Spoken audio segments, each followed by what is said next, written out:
What's up, YouTube, and welcome back to another review here at Thomas Opent. And yes, it is indeed, as the title said, one of my English reviews. It's been a hot minute since I did one of these, and last night I was doing a side-by-side with my buddy Matt, Massive Beer Reviews. Go check him out. If I don't forget to put a link in the comments, I will. Otherwise, just if you Google Massive Beers, you're going to find this dude on social media, including, of course, YouTube.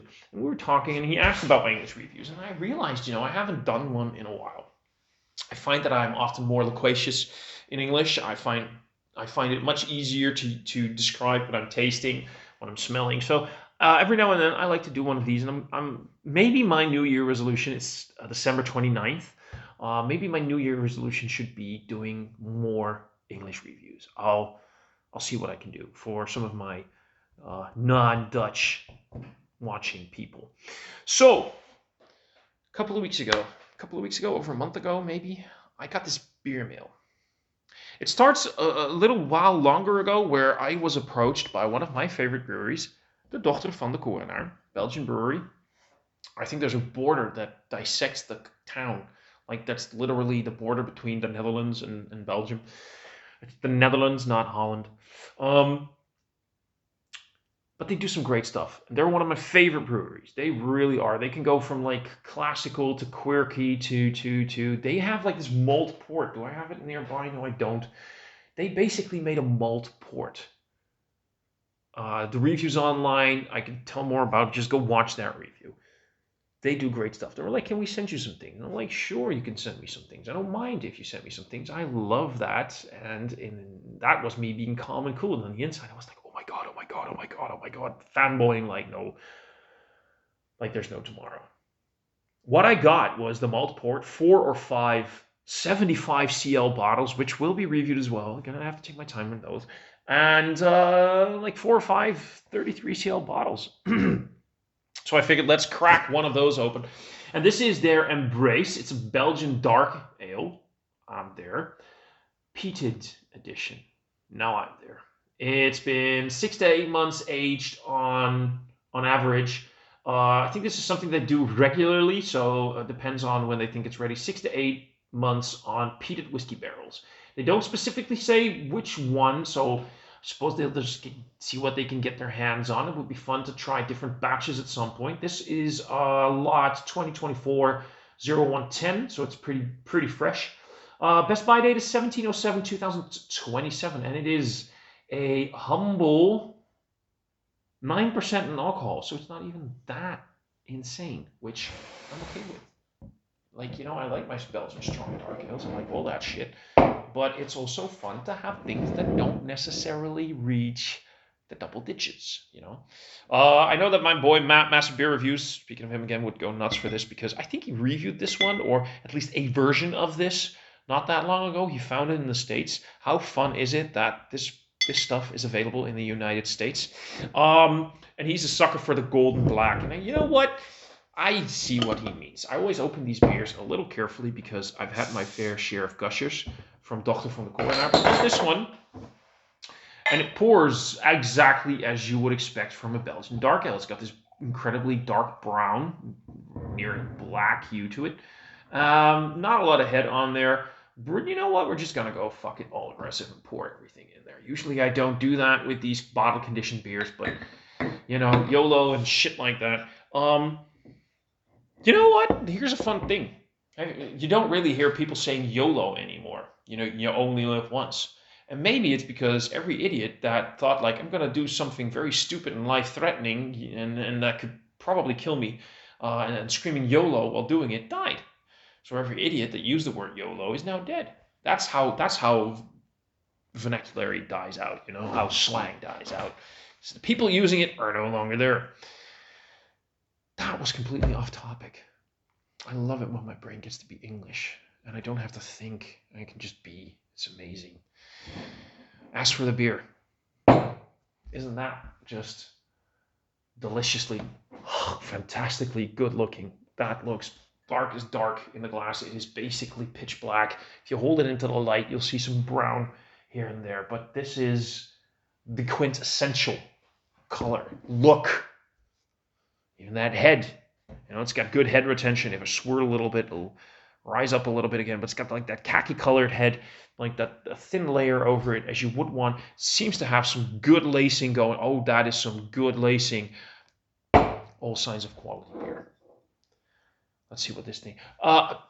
Because they sent me this. YouTube forces me to say this video was made possible / sponsored by the Dochter from the Korenaar. Let's get that bullshit out of the way. I'm not sponsored in any way, but because they sent me shit, I have to say that shit. If companies send me shit, I have to say that shit. And I doubt my channel is actually that monitored, but I always will say it because I'm going to be brutally honest. I'm not going to, if it is a fantastic beer, I'm going to say it's a fantastic beer. If it's not a fantastic beer, I'm going to say that as well. But I have to say that I'm sponsored because shit like that. Let's get a whiff of that nose, shall we?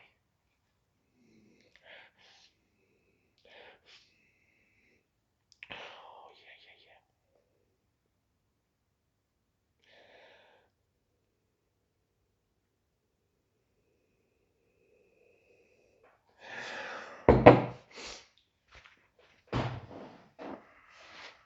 I could look at that and I could smell that all day. I will drink it, but right now I just want to look at it, smell it. This is divine. So it's definitely peated. For those of you out there, and I've said this in several of my Dutch reviews, but I'm going to say it again. Everything that is peated is smoked, but not everything that is smoked is peated. I'm hearing a lot of people smelling smoked notes somewhere, and they're going to go like, oh, it's peaty. It's so peaty. I love peaty things. Peated means peat, P-E-A-T, in the Dutch turf, was used as the fuel source to light the fires that would produce the barley malt. Turn barley into barley malt, make sure everything does what it does. And then you get those specific peat phenolics. You can also use wood to burn and create smoke, or even as they do in Iceland. I had a beer like that once. It's a pretty fun beer. They used sheep shit. If they use anything else than peat, it's not peated, it's smoked. There's so many peated notes in here, like those true peat phenolics. It has like a medicinal thing to it. It's got this sort of ashy, woody campfire thing going on, but while it's still burning, not when it's died out and it's kind of yucky, especially if some idiot threw water over it. But like that smoldering campfire, that phenolic medicinal iodine note. Under there's actually quite a lot of chocolate. I had not expected this to be so heavy in the chocolate.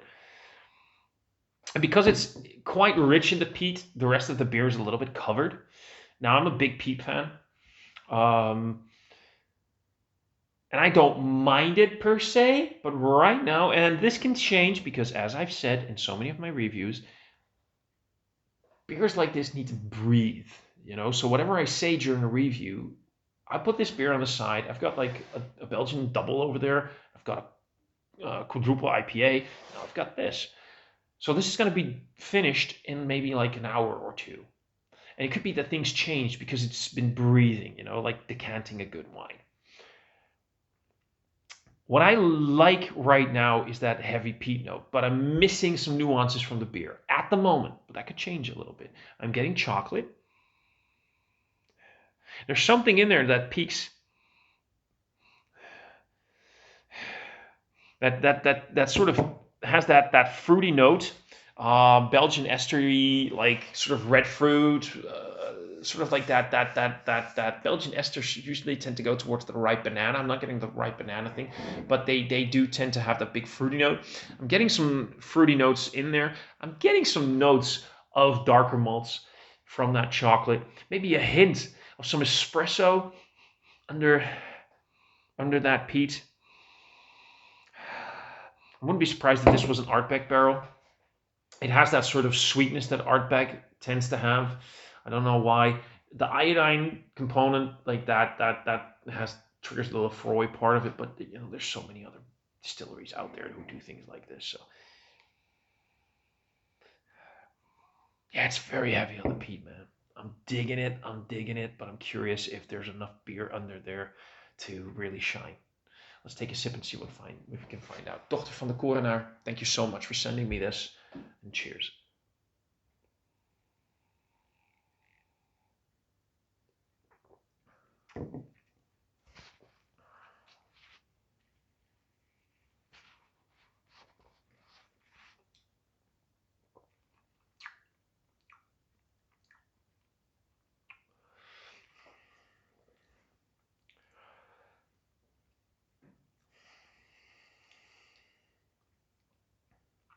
I fucking love this shit, but I also have to be brutally honest.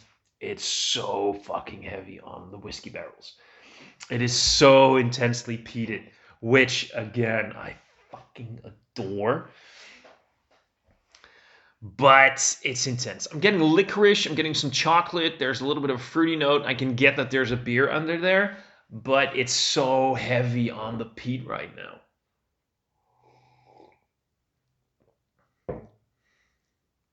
Mm.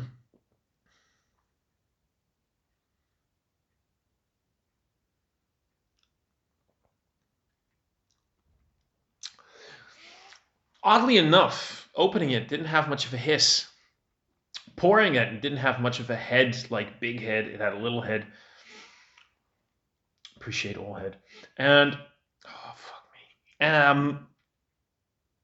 But it's quite carbonated. I wouldn't mind if this was a little bit little bit less carbonated. Um,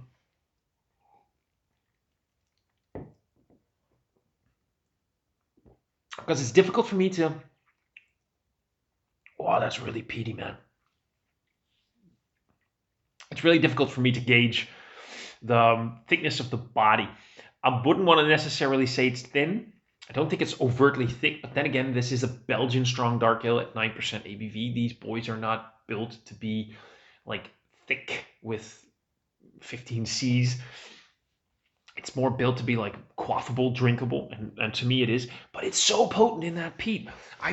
This was only like, was this a very fucking wet barrel or first fill? Because this has the barrel impact of more than 8 months to me. I adore it. I really adore it, and I can't wait. So right now it's nearly 2 p.m., nearly 1400 hours, 10 minutes to in the afternoon. And in about, quite soon actually, I want to start prepping some stuff. I'm going to start making dinner. I'm going to make some braised lamb shanks. And while that's braising and all these braising in the oven, I'm going to make sort of like a tagine thing, a bit Moroccan, Northern African inspired lamb shanks. And this is just when those aromas are starting to fill the place. This is going to be amazing to drink. It's going to fit. But for now, the only thing that I feel like that's kind of lacking is I want a little bit more beer. The Belgian strong dark ale is one of the best things that ever came out of Belgium when it comes to beers. It's so underrated. People are always talking about their triples and their quads and shit like that. But the Belgian strong dark ale is a beautiful animal in its own right. It's kind of lost under all that peat. Again, mind you, this is nearly 2 p.m. me talking. In an hour or two, when I get to this beer, that could be completely different. Because it will be completely different. Right now, though, and that's the end of it, man.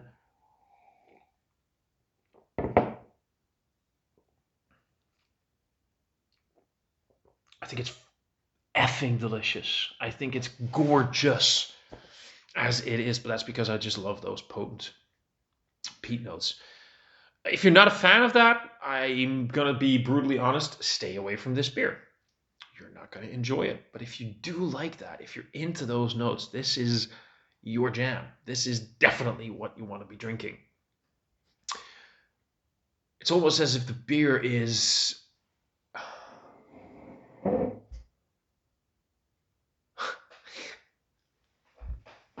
so last Christmas, I gave you my heart.